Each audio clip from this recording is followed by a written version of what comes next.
James Gilbert from Pixel Power. Hi, James. Good to see you. Good morning. Good morning. Again, what we got? We've got about 4 minutes until the show officially opens, by which point I suspect we're going to be interrupted by some lady over Tannoy saying IBC is now open. We'll have some competition. We'll yes, have some definitely. competition at that particular moment. It's always a busy time at the beginning, so thank you very much for coming out and talking to us. No problem. I'm asking this of all our guests because I know who you are. We've spoken many times before, but other people may not. Tell us a little bit first about Pixel Power. Pixel Power is a specialist graphics company. We've been in business for 25 years, specialising in the broadcast niche. Yeah. We started off in character generators a long time ago, but really graphics has gone well beyond what was the character generator now. And we've moved from graphics as a standalone device into integrated devices, including graphics all the way up to a channel-in-a-box solution. So graphics have moved a long way with us. Absolutely. But that's our core expertise. Yeah. Now, we come and visit you quite regularly at your booth, and it always looks very impressive with what you're showing. IBC is one of those events where people like to show new stuff or talk about upgrades to products and things. What's it like with you guys this year? Anything new and exciting to talk about? Absolutely, yes. We're seeing a big change in the industry, move towards more commodity IT, and the need to streamline workflows and introduce multi-screen production processes. So we've got two solutions to address file-based workflow for graphics, Pixel Factory and Pixel OnDemand. And they're based on the same technology, and they just offer two different pricing models. One is a CapEx model, the traditional broadcast way, but we also have an OpEx-based, which is Pixel OnDemand, and this fits very well with some of the niche channels, trying things out. You know, you don't want to be in a situation like we were 3 years ago. Everyone was hyping up 3D, invested heavily in that technology, and now it's resting in peace, I think. So the OpEx model can be quite attractive for some of the new things that might be happening or they might not. You can try them out without a big investment. So, I mean, you're talking about investment side, and that's this day and age, it's something where you've got to really help out prospective customers these days. So, what are the challenges that some of your customers are now facing that you guys can help address? I think our customers are facing the challenges that their viewers want to consume content in lots of different ways on multiple screens, and how can you provide the same viewer experience and the same quality of graphics to promote and maintain your brand across all those different platforms. One way of doing it, and I'll just use this as an example, Sky launched a very successful F1 channel last year, and that relied on a separate app which you could download for your tablet. And we were involved in producing the graphics for the main channel and also helping with the red button stuff. So that's a good use of a second screen to complement the main programming. So, I mean, you just mentioned second screen. A lot of people are talking about second screen technologies these days, and the use of tablets.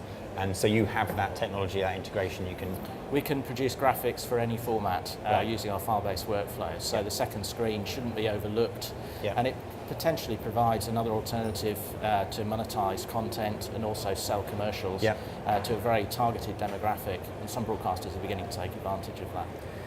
So things are moving on at a pace, always are. And so we're looking at, every time I come in, there's new technology advancements by different companies.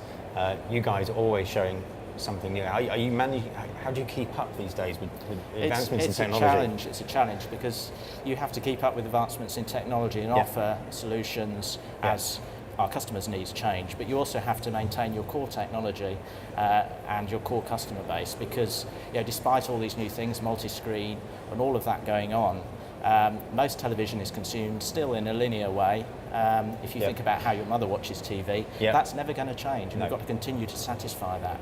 And maybe Europe, bits of Europe are fairly ahead of the curve in some of these things, but a lot of the developing markets like Asia are just starting to roll out terrestrial multi-channel, so there are opportunities for HD upgrades there. There's a lot going on in other markets, which is core television, which is one-to-many. We mustn't forget the importance of that.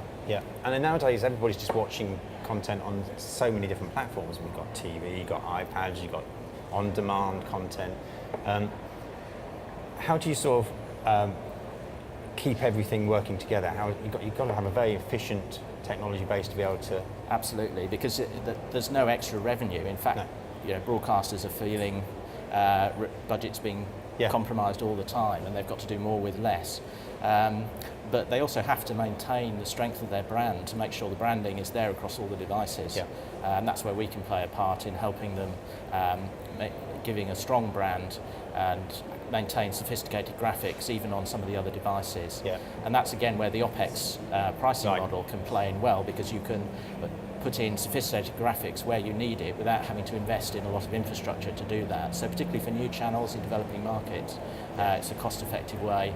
And we can also automate the workflow for those graphics across multiple screens. So you get reuse of content, so it doesn't actually load the production process any more than offering a single screen. Yeah.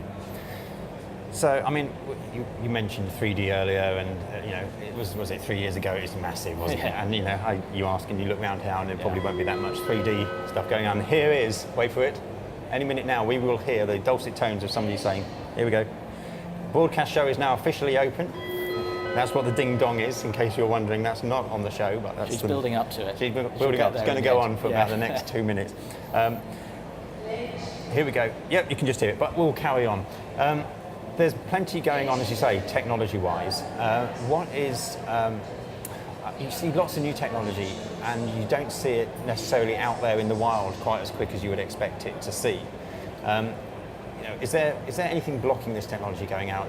What's slowing this down? I think, if we just take as an example, there's been a lot of talk about the cloud over the past few years, and we could talk about the cloud, everyone's talking about it, but who's actually doing it? I think for certain applications the cloud is well suited, but there are a number of myths about the cloud that blocks or makes people hesitate.